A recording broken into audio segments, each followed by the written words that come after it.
Et puis un coup noir total. J'ai failli y rester. Générique. C'est l'heure Ça de va la sortir maintenant. story time.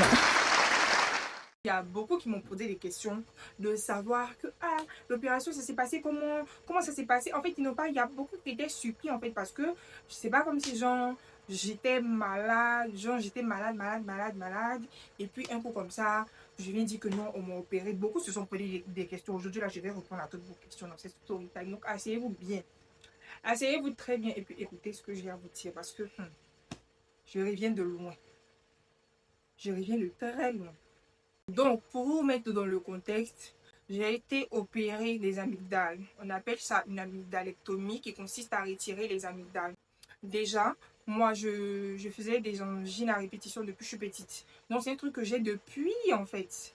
Depuis que je suis petite, on devait normalement les enlever retirer, mais voilà, les parents et tout ont voulu qu'on traite d'abord. Et voilà.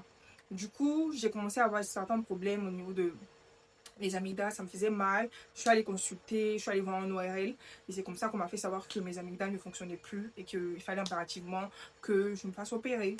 Donc c'est comme ça que, ben voilà, comme ça, du jour au lendemain, je suis passée d'un problème d'angine qui...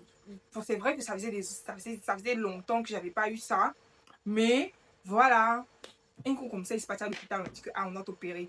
Bilan préopératoire, médicaments à prendre avant de... Bref, donc quand on m'a dit ça, déjà, je sais pas, j'étais bizarre, j'étais un rail, un coup comme ça. J'ai pas compris en fait. Un coup comme ça, on va aller m'opérer. Donc voilà, c'est pas un truc qui a commencé de maintenant, c'est un truc que je traîne depuis, en fait, depuis que je suis petite. J'ai ça depuis haut. Donc c'est maintenant là que, vu que mes amygdales ne fonctionnaient plus et tout, donc il fallait impérativement les retirer. C'est pour ça que je suis allée me faire opérer. Voilà. On m'a donné le bilan préopératoire, des médicaments à prendre pour ne pas que ça s'infecte et tout avant l'opération, tout ça. Donc voilà, j'ai fait les bilans et tout. C'était programmé, l'intervention était normalement programmée pour dimanche. C'était normalement programmé pour dimanche et il y a un changement brusque, donc on devait faire ça samedi. Moi, je ne voulais pas. J'ai eu un gros coup de peur. J'ai commencé à stresser, mais de fou malade en fait. Je stressais de fou malade. Donc, mes copines ont vu ça. Et on dit que non, qu'on va aller faire un peu, on va sortir un peu et tout, pour changer les idées avant l'opération et tout. Donc, nous sommes partis. On a bien profité et tout et tout. En tout cas, c'était bien passé. Il y a eu plein de bérets ce jour-là. Bref, après ça, nous sommes sortis jeudi. Vendredi, j'ai fait un tour au travail. Samedi, voilà. Je me suis rendue à la clinique. Faut dire que ce jour-là, franchement, je sais pas. Je me suis réveillée déjà le matin, j'étais triste, j'étais bizarre. J'ai pleuré. J'ai pleuré à la maison. Et quand ma maman m'a appelé pour me dire que, me demander si je suis prête pour combattre à la clinique, quand je prenais mon sac, en fait, je sais pas, j'avais l'impression que je partais. En réalité, j'avais l'impression que je partais pour plus revenir, en fait. Je sais pas.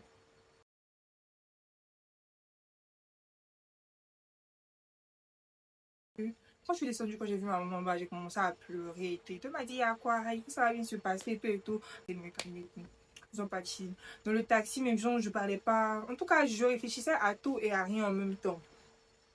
Mais quand même, j'ai dit merci beaucoup à mes amis parce qu'ils m'ont soutenu beaucoup. Surtout dans la prière, avec les messages et tout ça, tout ça. Genre, je me sentais vraiment entourée, réellement. Même comme il y en a certains qui m'ont vraiment déçu. Bref, ça, on va en parler. Ils sont arrivés sur place et tout. On m'a installé dans ma chambre et tout ça, tout ça. J'ai vu le chirurgien, il a inspecté et tout. J'ai vu que là, ça devenait sérieux en fait. J'ai vu que là, ça devenait sérieux et tout. Et en même temps, on m'a apporté tenue de bloc que je dois porter et tout. On m'a enfilé ça, pif, dans la salle. Ils sont arrivés dans la salle et tout. On m'a installé. Après, on a pris les voix et tout ça. bizarrement, moi, il y a toujours peur quand on vient prendre ma voix. Mais ce jour-là, genre, ça me disait, il disait de toutes les façons, on va venir faire pire. Donc, c'est pas cathéter là quand on fait quelque chose. Donc, ils ont fait. Et coup, comme ça, ils voient que je commence à parler. Mais genre, ils sentaient que je parlais beaucoup, en fait. Et puis, il y avait l'impression que, genre, les docteurs, là, étaient en train de me poser des questions, mes trucs, c'était anesthésie, là. Et en train de me faire. Donc, il a pas, un coup. Il sent qu'on m'a mis le masque, là. C'est l'oxygène, oui. Donc, on m'a mis ça, il m'a dit d'inspirer fort. D'inspirer fort, d'inspirer fort. Je sens que, ils sont en train de, tu veux te débattre un coup bout. C'est que j'étais là, en fait. Genre, tu es là, mais tu n'es pas là. Genre c'est comme si je sais qu'on est en train de me faire des choses. Je sens qu'il y a des mouvements qui se passent autour, mais je ne vois pas l'image nette, je n'entends pas de bruit net, en fait. Et puis, un coup, je ne vois plus rien. Noir. Total.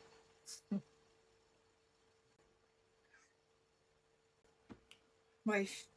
Un coup, noir, total. Pendant l'opération, j'ai fait un arrêt cardiaque. Donc, pour une intervention de routine, moi, je peux dire que j'ai été une miraculée parce que j'ai effectivement fait un arrêt cardiaque pendant cette intervention chirurgicale. Donc, déjà, quand je me suis réveillée, moi, je ne sais pas si peut-être c'est dû à mon poids, mais l'anesthésie n'a pas duré longtemps. Donc, l'anesthésie, moi, ça n'a pas duré longtemps dans mon corps. Déjà, quand j'ai pris conscience, j'ai commencé déjà par sentir la douleur. La première phrase que j'ai dite, c'est que ça fait mal. Et oui, ça fait mal. Ça faisait super mal.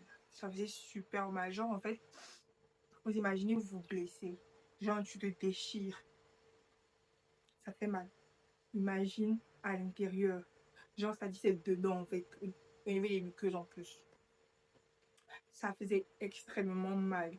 Et quand le médecin est venu, il a dit qu'on devait me mettre les glaçons. C'est-à-dire que pas les glaçons, je vais mettre sur la langue et puis ça va fondre. Hein.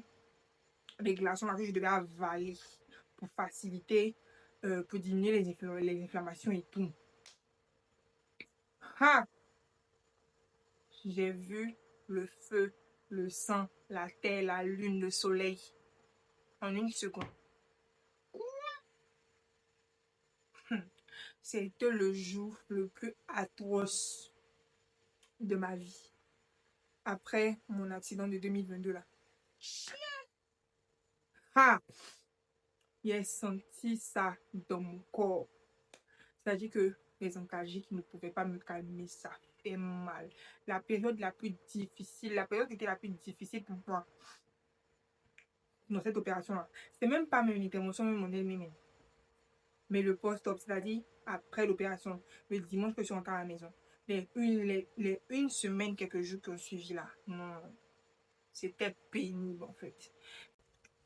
Donc voilà, c'est-à-dire que pour quelqu'un qui a l'habitude de bouger, on se mène, je vais à l'hôpital, je vais aux répétitions, je vais au travail, j'étais là, j'étais obligée d'être allaitée. Et non seulement, je me nourrissais au lait. C'est-à-dire qu'avec les médicaments, les antibiotiques, les corticoïdes qui sont forts, je ne peux pas manger. C'est lait seulement, le lait glacé. C'est-à-dire que tout ce qui est glacé, le lait glacé, le lait candia là, pour donner un peu de goût, on mettait un peu de sucre dedans. C'est ça que genre que je me réveille le matin. C'est ça qui est ma nourriture. À midi, c'est ça qui est ma nourriture. Le soir, c'est ça qui est ma nourriture. Au début là, je ne calculais même pas la faim parce que la douleur était intense. C'est-à-dire qu'une douleur où on te met la morphine, ça te calme 2 heures. Et puis tu soufflerais du temps. Ça faisait mal. Ça faisait extrêmement mal. Dès que j'avale un petit truc, c'est comme si on a pris, je sais pas, on a coupé ma tête pour mettre à côté. Si je pouvais, genre, enlever mon corps pour prendre ma tête, genre, aller souffler un peu pour revenir au lit, aller faire. Putain, ça faisait mal. Donc après, petit à petit, c'est là que, normalement, quand tu te blesses, c'est quand ça commence à cicatriser, là, tu sens plus la douleur. Mais ça, là, cette période de cicatrisation qui est la période la plus douloureuse. Ha!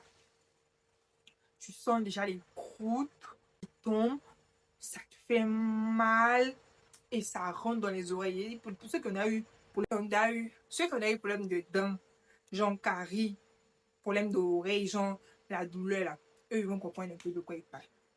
C'est-à-dire que ici te fait mal, puis ça rentre encore dans les oreilles. C'est-à-dire que, enfin, il a failli devenir folle. Et la faim a commencé à se sentir en fait. C'est-à-dire que je me réveille le matin, je suis faible comme ça, je tremble. Je bois l'air là, mais ça passe pas. Mais je suis obligée de prendre des médicaments. L'air là, hey! C'est vrai que moi, j'aime exagérer. C'est-à-dire que moi, souvent, on m'appelle la drama queen. Moi, j'aime exagérer les choses. Mais ça, à ce moment, non. J'ai senti ça. Jusqu'à. Il a fait même une petite dépression dans ça parce que vraiment, c'était pas facile. Tu vas rester couché tout le temps, tu peux pas manger, tu vois les gens en train de manger, tu peux pas manger, même boire de l'eau c'est compliqué, même boire le lait encore c'est compliqué, tout est compliqué, tu es obligé de rester couché et tout, tu es là, tu peux rien faire, courbature encore, fièvre, tout est mélangé sur toi. Hey!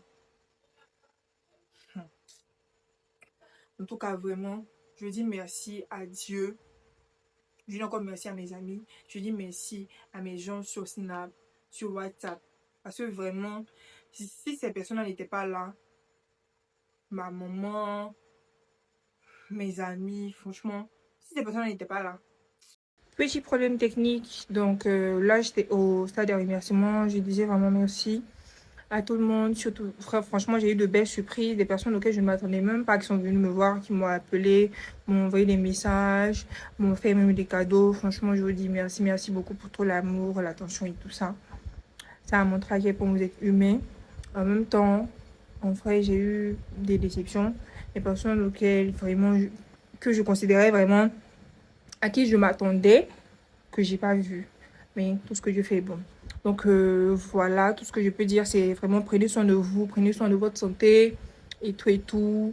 Prenez soin de vos proches, soyez là pour vos proches et tout ça, parce que vraiment c'est pas facile. Se faire opérer et tout, c'est pas facile aussi pour les personnes qui accompagnent le malade, c'est vraiment pas facile.